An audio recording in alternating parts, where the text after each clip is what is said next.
We start with a big court win tonight for the people in Fort Mill who have been fighting the controversial Silfab solar plant. So a South Carolina judge just sided with residents, saying the plant does not fit the zoning rules York County used to approve it.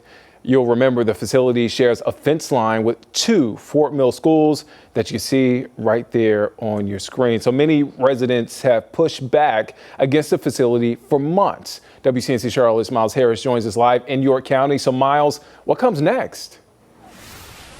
Yeah, well, Nick, I'll tell you right now, like you said, this is a huge win for neighbors, but it doesn't mean that the plant is closing or stopping its operations.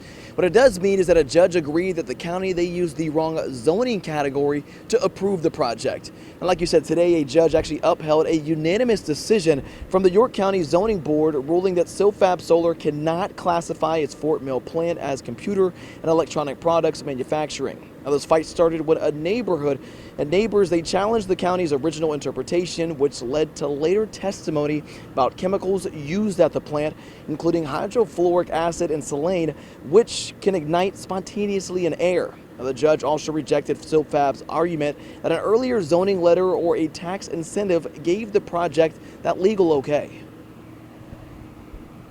The fact that they basically shot down all of the arguments that York County has made over the past 2 years about any kind of legal standing that Silfab has is very encouraging. The 2022 verification letter, which doesn't hold any legal ground, the Philo vote, which doesn't change zoning. And the fact that the county argued that the BZA didn't apply to Silfab, and this judge basically says that, yes, it absolutely did. So. Now, we did reach out to Silfab following this ruling, and their statement, it reads in part, "This decision has no effect on our current operations. Nevertheless, we will be appealing to ensure that future opportunities to expand production and hiring remain open and to protect the zoning process from being manipulated in the future as our opponents did in this case."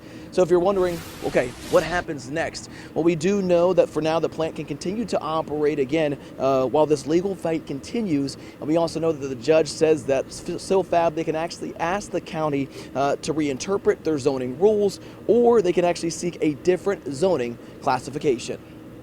Reporting live here, Nick, in Fort Mill, I'm Miles Harris, WCNC Charlotte.